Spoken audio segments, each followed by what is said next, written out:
And if I wouldn't have had a camera, I wouldn't have seen this scaffold fall on this van. Every year around here, there's always a small spike in thefts. Nothing dramatic, just enough to make you think. I already run one security camera on site and it's been solid. But that one's wired, which limits where I can put it. So I wanted something simple. No cables, no subscriptions, solar powered. These are the Tappo C411s. And affordable enough that adding two actually made sense. And I bought them myself. This isn't a sponsored video, and if they're good, I'll tell you. And if they're not good, I'll tell you that too. Let's get them up and I'll tell you whether cheap security is actually good enough. I got the black ones. You can get this in white as well. I prefer it to be black just because it's inconspicuous. I've put one up over there on the gable end, just there. Obviously everything's black there. You can't really see it that much. So it's not necessarily a deterrent in terms of people seeing it. It's just more that we can see. This is the bracket. You have the solar panel on top. You can put the camera here or you can mount the camera separately on this base. That is the camera, which is a nice size. Along the power cable, you've got a charging cable. That's a blanking plate for that. Just some instructions. The instructions you don't really need. It's really easy to set up. You get these handy little stickers. That's for the drill holes. So this is adjustable, so you can face it any which way you want. I'm going to face it south, and that just clips on. Cable there, that goes into the back of the camera. That's the USB-C port. You get that and you stick that in. That's going to somewhat weatherproof it. I would suggest it's probably not the best design because your camera's going to be facing down. That's a point of entry for water, if anything. I'd like to see it on the bottom. I know there are other models who've got it on the bottom. So that's it up. I've got my solar panel facing south, camera facing this way. You should charge this fully first. It says it takes 5 to 7 hours or something, but I only found it takes just over 2. Okay, quick setup. We've already downloaded the Tapo app. There's my 2 cameras already set up. We are going to go add a device, outdoor cameras. Select the one that you want. Now you need to connect your Wi-Fi directly to the camera, so we're going to go out. So it's going to be Tapo camera 0368. Sign into the network. Okay, you do get a free trial of the cloud storage. You don't have to do that. You use a memory card instead. That's what I do. I will show you which ones I got for that later.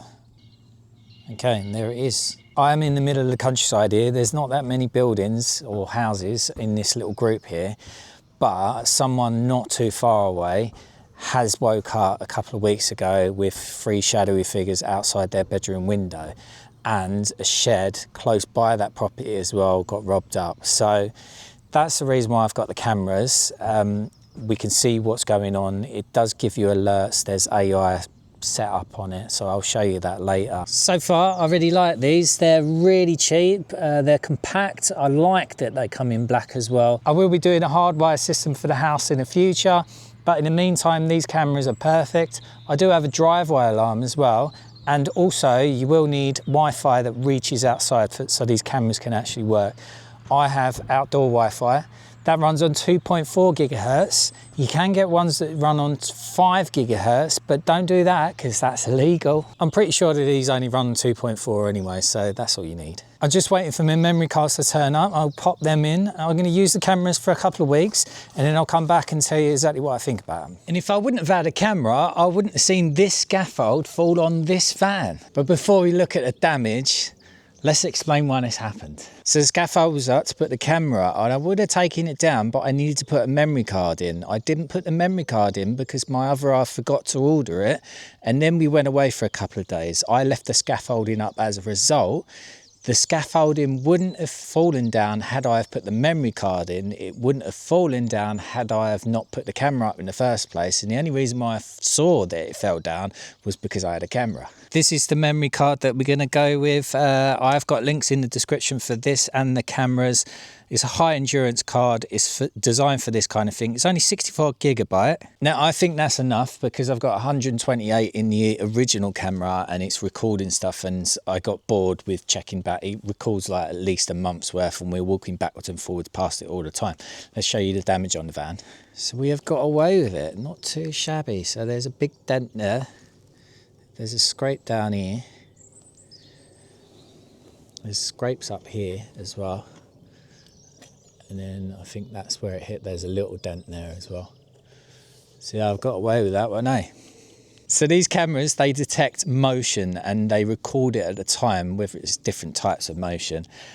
I got a notification through my phone, even though it wasn't a recording, it said that there was motion on the gable. So I decided to have a look, and with that I saw that the scaffolding had fallen on top of my van because it was so windy. I didn't put the outriggers on because I didn't intend to have it up that long. So I asked my neighbour to pop over and take a look, check whether any of the glass had broken, see if he could get it off. If he couldn't get it off, I didn't mind. I said, just leave it where it is. And I texted him that, but he hadn't checked his phone at that point. So with these cameras, you can actually talk through the actual camera itself and backwards and forwards. So I had a chat with him through the camera. Apparently he could hear me really clearly. I could just about hear him, but that's only because there was strong wind noise at the same time. And with that, he said that it's just a bit too close to your windscreen, and if he didn't get it off, he was worried about it actually doing some more damage. So he went and got his wife, and lucky enough they managed to get it off the van. Just need to deconstruct this, then reconstruct it, pop the card in that one, pop the card in that one, and then I'm going to give it a week or so, testing it out further before I actually tell you what I think about it properly, and I'll show you more features and stuff. Just to mention, solar panels. It's been overcast, it's been raining, and both cameras are still on 100% battery, so they do well. I think if you're going to get one of these, something you need to be conscious of is its positioning. So this one's north facing basically, and that one is south facing. And here comes the helicopter.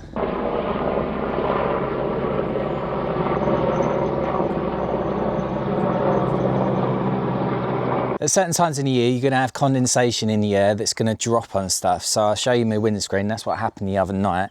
The camera on the containers misted up pretty much fully, and that was inside the cover, so I couldn't wipe it off. The one on the gable, because that's south facing, it was affected, but not as much, and my other camera, which is over there, which is mains powered, wasn't affected at all. Now I would imagine the constant power in the mains camera had some kind of like heat inside, which helped with the condensation issue, whereas the others, because they're just on batteries, it only uses the power as and when. So it's something you need to bear in mind in terms of your camera positioning, but it's only going to affect you a couple of times a year. It just told me that I was on the driveway. It can detect a person. I'll talk you through that in a second, but there's a little bit of a delay, so I'm going to step and then I'm going to attempt to show you the delay. It's about a second. Ready?